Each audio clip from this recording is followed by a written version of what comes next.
السلام علیکم۔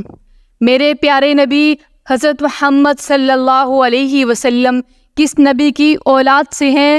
آپ صلی اللہ علیہ وسلم کس خاندان سے تعلق رکھتے ہیں؟ آج کی اس ویڈیو میں آپ حضرت محمد صلی اللہ علیہ وسلم کی پیدائش سے لے کر آپ صلی اللہ علیہ وسلم کی جوانی تک کا مختصر واقعہ سنیں گے۔ میرا مولا اللہ تعالیٰ اگر چاہتا تو اس بچے کو کسی ایسے علاقے میں پیدا کرتا جہاں سرسبز و شاداب پہاڑ ہوتے، پھر اس بچے کو جس وادی میں پیدا فرماتا، اس وادی کی بلندیوں سے آبشاریں گرتی، چشمے فواروں کے مناظر پیش کرتے۔ واہ میرے مولا، تیرے فیصلے اور حکمتیں تو ہی جانے۔ تو نے اس دنیا کا خوبصورت ترین بچہ پیدا کرنے کا فیصلہ کیا تو پہاڑوں اور ریگستانوں کی سرزمین جزیرۃ العرب میں مکہ کا انتخاب کیا۔ مکہ کے شہر میں بس ایک ہی چشمہ تھا، اس کے پانی کو زمزم کہا جاتا تھا۔ خشک پہاڑ، بے آب و گیا ریگستان میں واقع مکہ شہر میں آج سے 1400 سال قبل صورت و سیرت کے لحاظ سے دنیا کا حسین ترین بچہ پیدا ہوتا ہے۔ یہ بچہ جس خاندان میں پیدا ہوتا ہے وہ خاندان خانہ کعبہ اور زمزم کا رکھوالا ہے۔ یہ قریش خاندان حضرت اسماعیل علیہ السلام ہی کی اولاد ہے۔ قریش میں سے اب ایک اور خاندان ہے، اس کا نام بنو ہاشم ہے۔ یہ کعبہ اور زمزم کا نگران ہے۔ حضرت عبد المطلب سارے مکہ کا سردار ہے۔ خانہ کعبہ کا حج کرنے سارے عرب سے لوگ یہاں آیا کرتے تھے اور ہر سال آیا کرتے تھے۔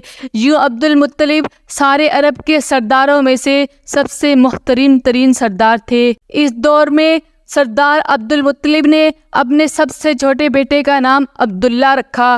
حضرت عبد المطلب کی اولاد میں سے حضرت عبداللہ سب سے زیادہ خوبصورت، پاک دامن اور چہیتے تھے، ذبیح اللہ کہلاتے تھے۔ حضرت عبد المطلب نے اپنے صاحبزادے حضرت عبداللہ کی شادی کے لیے حضرت آمنہ کا انتخاب کیا جو وہب بن عبد مناف کی صاحبزادی تھی اور نسب اور رتبے کے لحاظ سے قریش کی افضل ترین خاتون شمار ہوتی تھی۔ جناب عبداللہ شادی کے تھوڑے عرصہ بعد ہی اپنے اللہ کے پاس چلے گئے، جبکہ حضرت عبداللہ کی زوجہ محترمہ حضرت آمنہ امید سے تھی۔ ان کا گھر بیت اللہ شریف اور زمزم کے کنویں سے 100 میٹر کے فاصلے پر تھا۔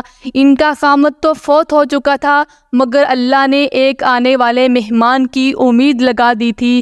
یہ امید ایسی امید تھی جو ایک عورت کے لیے بڑا سہارا ہوتی ہے۔ حضرت آمنہ اسی امید کو خوابوں میں بسائے شب و روز گزار رہی تھی کہ ایک روز انہوں نے خواب میں دیکھا۔ اس خواب کا تذکرہ حضور صلی اللہ علیہ وسلم خود اپنی زبان مبارک سے کرتے ہیں کہ جب میری والدہ محترمہ مجھے اپنی امید کا مرکز بنائے ہوئے تھی تو انہوں نے خواب میں دیکھا ان کے جسم سے ایک نور نکلا ہے جس سے شام کے محلات روشن ہو گئے ہیں۔ میرے حضور صلی اللہ علیہ وسلم ابھی اس دنیا میں تشریف نہیں لائے تھے مگر خواب کا پیغام یہ تھا، آنے والا بچہ عرب کی سنگلاخ زمین کو ہی علم کے نور سے امن و سلامتی کا گہوارہ بنائے گا، بلکہ اس کے ساتھ ساتھ جو ملک شام میں سرخ محلات ہیں وہ بھی آنے والے بچے کی سیرت کے نور سے جگمگائیں گے اور دنیا بھر میں امن و سلامتی کا راج ہوگا۔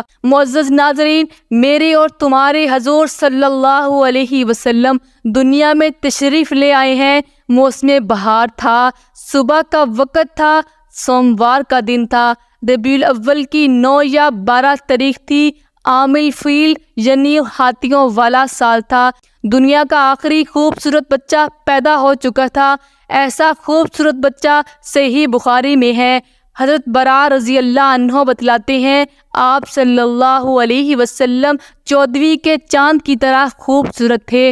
جو نبی اور رسول ہوتا ہے وہ جس طرح سیرت کے اعتبار سے ساری دنیا سے اعلیٰ ترین ہوتا ہے، اسی طرح صورت میں بھی ساری دنیا سے بڑھ کر اعلیٰ و اولا ہوتا ہے۔ میرے حضور تو آخری رسول ہیں، ان کے بعد کوئی رسول نہیں آئے گا، لہٰذا قیامت تک نہ کوئی ایسی سیرت والا کوئی پیدا ہوگا، نہ صورت والا ہی کوئی آئے گا۔ دادا حضرت عبد المطلب نے اس ننھے بچے کا نام محمد صلی اللہ علیہ وسلم رکھ دیا۔ لوگ حیران تھے، لفظ تو بے شک عربی ہے مگر ایسا نام آج تک نہیں رکھا گیا۔ محمد صلی اللہ علیہ وسلم کا مطلب ہے روئے زمین کے تمام انسانوں میں جس کی سب سے زیادہ تعریف کی جائے۔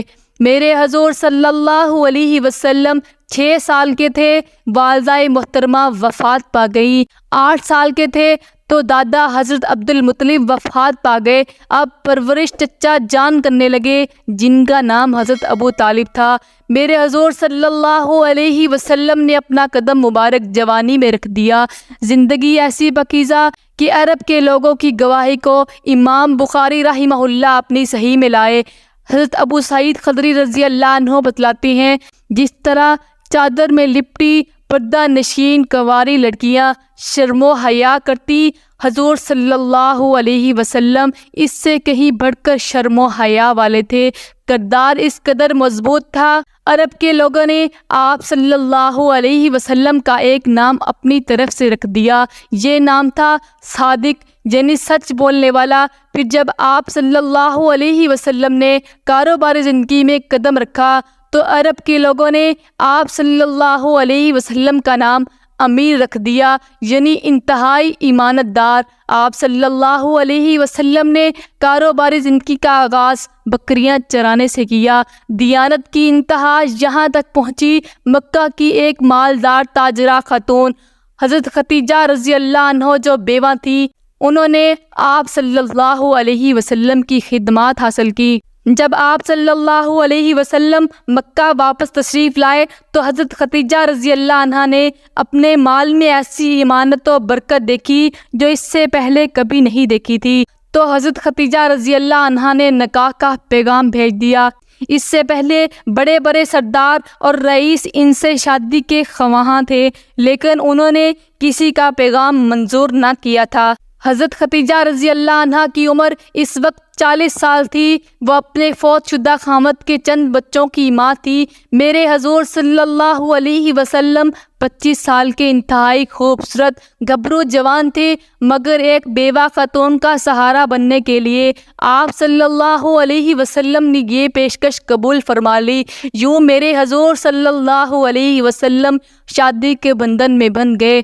میرے حضور صلی اللہ علیہ وسلم نے جوانی میں ایک بیوہ بچوں والی ماں اور ادھیڑ عمر عورت کے ساتھ شادی کی۔ شادی کے تقریباً اگلے 25 سال اس کے ساتھ گزار دیے، کوئی دوسری شادی نہیں کی۔ میرے حضور صلی اللہ علیہ وسلم کی 4 بیٹیاں حضرت زینب، حضرت ام کلثوم، حضرت رقیہ اور حضرت فاطمہ رضی اللہ عنہن، اور 3 بیٹے حضرت طیب، حضرت طاہر اور حضرت قاسم رضی اللہ عنہم اسی خاتون سے پیدا ہوئے۔ آپ صلی اللہ علیہ وسلم نے جس طرح اپنے بچوں کی پرورش کی، اسی طرح حضرت ختیجہ رضی اللہ عنہا کے ان بچوں کی بھی پرورش کی جو پہلے خامد سے تھے۔ میرے حضور صلی اللہ علیہ وسلم 40 سال کے جب ہوئے تو جبل نور کی چوٹی پر غار ہیرا میں فرشتہ آپ صلی اللہ علیہ وسلم کے پاس آیا اور اللہ کی طرف سے آپ صلی اللہ علیہ وسلم کو نبوت سے سرفراز کر گیا۔ حضرت جبرائیل علیہ السلام سے ملاقات کے بعد جب آپ صلی اللہ علیہ وسلم گھر لوٹے تو آپ صلی اللہ علیہ وسلم کا دل دھڑک رہا تھا۔ آپ صلی اللہ علیہ وسلم نے اپنی بیوی حضرت ختیجہ رضی اللہ عنہا سے کہا، مجھ پر چادر ڈال دو، مجھ پر چادر اوڑھ دو۔ غمگسار بیوی نے اپنے شوہر پر چادر ڈالی، گھبراہٹ کا سبب پوچھنے لگی۔ جب گھبراہٹ دور ہوئی تو آپ صلی اللہ علیہ وسلم نے اپنی زوجہ محترمہ کو حضرت جبرائیل علیہ السلام سے ملاقات کی تفصیل بتائی اور خدشے کا اظہار کیا، مجھے تو اپنی جان خطرے میں محسوس ہوتی ہے۔ صحیح بخاری میں ہے، حضرت ختیجہ رضی اللہ عنہا جھٹ سے بولی، بالکل نہیں، اللہ کی قسم ایسا نہیں ہو سکتا، اللہ آپ کو کبھی پریشان نہیں کرے گا، اس لیے میں دیکھتی ہوں آپ صلی اللہ علیہ وسلم رشتہ داروں کے ساتھ اچھا سلوک کرتے ہیں۔ آپ صلی اللہ علیہ وسلم بے کسوں کا بوجھ اٹھاتی ہیں، مہمانوں کی عزت و تکریم کرتی ہیں، ظالموں غاصبوں کا جس قدر بھی دباؤ ہو اسے نظر انداز کر کے حق کا ساتھ دیتے ہیں۔ بھلا آپ صلی اللہ علیہ وسلم کو اللہ کیسے پریشان کرے گا؟ اس کے بعد حضرت خدیجہ رضی اللہ عنہا آپ صلی اللہ علیہ وسلم کو اپنے چچیرے بھائی ورقہ بن نوفل کے پاس لے گئیں۔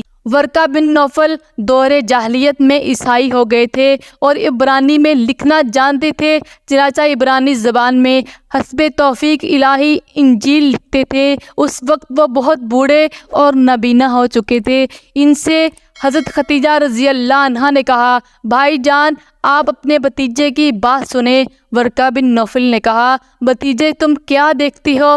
رسول اللہ صلی اللہ علیہ وسلم نے جو کچھ دیکھا تھا بیان فرما دیا۔ اس پر ورقہ بن نوفل نے آپ صلی اللہ علیہ وسلم سے کہا، یہ تو وہی ناموس ہے جسے اللہ تعالیٰ نے موسیٰ علیہ السلام پر نازل کیا تھا۔ کاش میں اس وقت توانا ہوتا، کاش میں اس وقت جوان ہوتا، کاش میں اس وقت زندہ ہوتا جب آپ صلی اللہ علیہ وسلم کی قوم آپ صلی اللہ علیہ وسلم کو نکال دے گی۔ رسول اللہ صلی اللہ علیہ وسلم نے فرمایا، اچھا تو کیا یہ لوگ مجھے نکال دیں گے؟ ورقہ بن نوفل نے کہا، ہاں جب بھی کوئی آدمی اس طرح کا پیغام لایا ہے جیسا تم لائے ہو تو اس سے ضرور دشمنی کی گئی ہے۔ اگر میں نے تمہارا زمانہ پا لیا تو تمہاری زبردست مدد کروں گا۔ اس کے بعد ورقہ بن نوفل جلد ہی فوت ہو گئے اور وحی کا سلسلہ بھی رک گیا۔